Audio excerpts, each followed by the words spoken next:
Decades ago, the menisci were thought to be functionless structures, but with several advancements in technology, they are shown to be important structures in regards to overall knee function. Meniscus tears are one of the most common orthopedic injuries, affecting about 16% of the population. Although meniscus tears can affect anyone, some populations are at higher risk, such as men, athletes, patients with higher BMI, and certain occupations, including those in which squatting, climbing, and lifting heavy objects are necessary. Let's first review basic anatomy and biomechanics of the knee to better understand the role of the meniscus.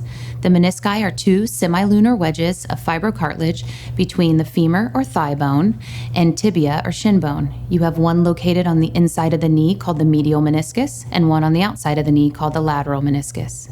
Looking down on the shin bone, the medial meniscus resembles the letter C, and the lateral meniscus resembles the letter O. The menisci cover approximately half of the knee portion of the shin bone.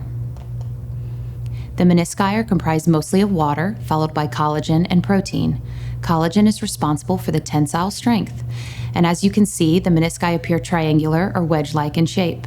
They are thick and convex in the outer periphery, thinning out to a free inner edge. The menisci increase stability for articulation or connection of the thigh and shin bones. They also distribute axial load, absorb shock, and provide lubrication and nutrition to the knee joint. All populations are subject to meniscal tears when there is an external force causing the knee to twist. Meniscal tears can occur from trauma, such as sports-related, which are called acute. They can also occur over time, which are called chronic or degenerative tears. Patients with arthritis are also more susceptible to degenerative-type meniscus tears. There are 5 types of meniscus tears, including radial or perpendicular to the shin bone, horizontal and vertical, longitudinal or parallel to the shin bone, oblique and complex, which includes bucket handle type tears. Presentation of symptoms can vary depending on injury mechanism, location, and type of tear, and other concomitant knee injuries. Classic symptoms include joint line tenderness with palpation and activity, such as walking and squatting. This pain can be generalized or point-specific. Patients with degenerative or chronic tears will complain of more achiness after activity and some swelling. Those patients with acute injuries might complain of large amounts of swelling and mechanical symptoms such as locking and catching. Initially, most patients self-treat their pain with the RICE method and medications. RICE stands for rest, ice, compression, and elevation. Oral medications such as Tylenol and NSAIDs, including Aleve or ibuprofen, can be added for swelling and pain control. These medications can be found over the counter or prescribed. If symptoms persist or increase, seeking care from a healthcare professional such as a physician, physician assistant, or nurse practitioner is recommended. First, the healthcare professional will obtain a detailed history of injury mechanism, symptoms, and prior health history and medications.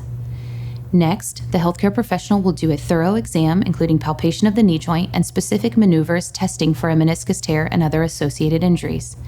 These tests may elicit pain, but direct the healthcare professional to a possible diagnosis.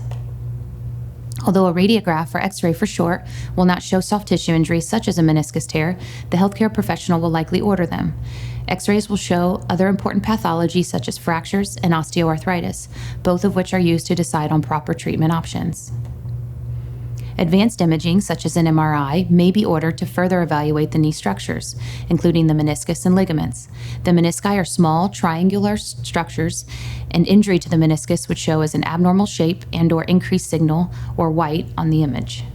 Once a meniscus tear is diagnosed, further discussion between the patient and healthcare professional will help guide the best treatment options. These options are dictated by several factors, including patient age, complexity of tear, tissue quality, severity of symptoms, acute versus chronic injury, and surgical risk of the patient. This discussion will include conservative and/or surgical treatment options. Conservative treatment may be the preferred option for smaller tears, patients with advanced arthritis, and patients unable to undergo surgery. Although these measures cannot heal the torn meniscus, symptoms can be significantly reduced with implementation. Typical treatment will include one or more of the following: physical therapy, injections, over-the-counter or prescribed medications, and rest or activity modifications. If surgery is the treatment option of choice, it will likely be done at an outpatient setting via arthroscopy. Arthroscopic surgery is a minimally invasive procedure in which the joint is examined and treated by inserting a camera and tools into the knee through small incisions made in the skin. This picture illustrates the use of the Arthrex nanoscope. The surgeon will make the decision to either repair or resect the torn meniscus. The decision to repair or resect the meniscus are determined by several factors, including chronicity, age of the patient, other issues present such as arthritis, pattern, and location of the tear. Only certain parts of the meniscus receive good blood supply, therefore the decision to repair may be limited due to healing purposes. If the choice is to resect the tear, the surgeon uses one hand to hold the arthroscope and the other for tools such as a cartilage shaver or biter. The torn portion of the meniscus is resected, as demonstrated in this video animation. Typically, the surgeon removes only the torn portion, leaving as much viable meniscus as possible. Contrary, this video animation highlights an Arthrex meniscal repair device called the fiber stitch. As you can see, sutures are placed around the vertical tear to approximate the edges, facilitating healing. Postoperative care can vary depending on surgeon preference. Most likely, the surgeon will encourage the use of an assistive device like a walker or crutches and possibly a brace. The time of use will depend on the type of surgery performed. Other measures encouraged include medications, compression, ice, elevation, activity modifications, and physical therapy. Physical therapy is not only important for regaining strength and range of motion postoperatively, but aids in the ability to return to sports, recreational exercise, or the next adventure. It is beneficial to continue the exercises even after fully discharged from care to maintain strength and flexibility, which can help prevent future injury. Whether your ideal activity is hiking mountains, learning to play pickleball, or returning to basketball, the goal is the same: optimal recovery after meniscal injury. Because, after all, adventure is waiting.